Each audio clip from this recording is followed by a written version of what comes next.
Մեծարգո վարչապետ, քաղաքացիական պայմանագիր կուսակցության վարչության հարգարժան անդամներ, սիրելի պատվիրակներ, սիրելի ժողովուրդ։ Հիրավի շնորհավորում եմ մեզ բոլորիս ներքին ժողովրդավարության նման հաղթանակի կապակցությամբ եւ շնորհակալ եմ ձեզ այս պատվի եւ հնարավորության համար։ 2026 թվականի հերթական խորհրդարանական ընտրությունների նախաժամին արդեն իսկ ակնհայտ է։ Քաղաքացիական պայմանագիր կուսակցությունը վայելում է ժողովրդի վստահությունը եւ ամենակարևորը սերը։ Նման լեգիտիմ կազմով եւ իհարկե նվիրված աշխատանքով վստահաբար հունիսի 7-ին մենք շահելու ենք մեր ժողովրդի վստահության քվեն խորհրդարանում ձևավորելով սահմանադրական մեծամասնություն։ Սա իհարկե լինելու է տնտեսական աճի, թոշակների բարձրացման, առողջության համընդհանուր ապահովագրության, դպրոցների, մանկապարտեզների, ճանապարհների եւ այլ ձեռքբերումների շնորհիվ։ Մարդկանց կյանքը փոխվել է։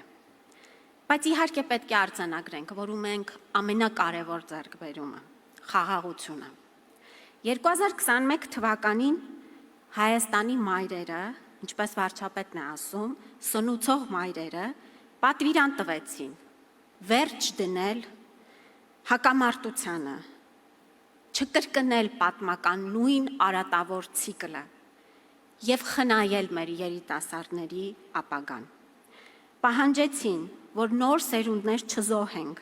կամ ստիպվենք նրանց դեգերումների մեջ ընկնել եւ այլ հայրենիքներ որոնել։ Մենք բոլորը շատ ծանր ու դժվար վերափոխումներով անցանք եւ հաստատեցինք խաղաղություն եւ այսօր էլ պետք է ամենայն պատասխանատվությամբ տեր կանգնենք խաղաղությանը։ Մեծարգո վարչապետ, սիրելի պատվիրակներ, բայց ինչպես 21-ին նախընտրական փուլում Հայաստանի մայրերը մեզ ասելիք ունեին, այսօր մեր երեխաները մեզ ասելիք ունեն։ Աննկարագրելի է եւ գուցե նաեւ անհասկանալի այն սերն ու ջերմությունը, որ վերջին ամսվա ընթացքում զգացել ենք երեխաների կողմից։ Մենք պետք է ճիշտ արձանագրենք այս ֆենոմենը։ Երկար մտածելով մի բացատրություն եմ գտել։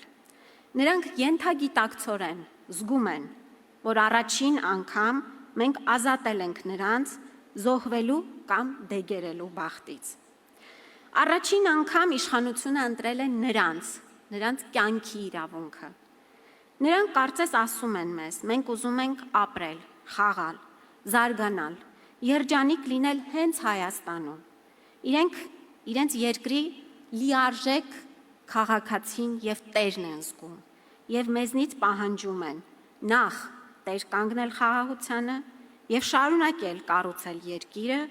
որ նրանք վայելեն իրենց նոր մանկապարտեզները, նոր դպրոցները, խաղահրապարակները եւ երջանիկ կյանքը Հայաստանում։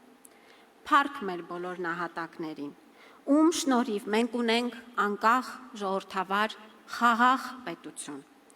Կեցցե Հայաստանի Հանրապետությունը, որտեղ մարդիկ իրենց ստեղծարար աշխատանքով, ազնիվ փոխհարաբերություններով,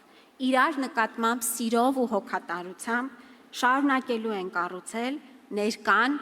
եւ ապագան։ Շնորհակալ եմ։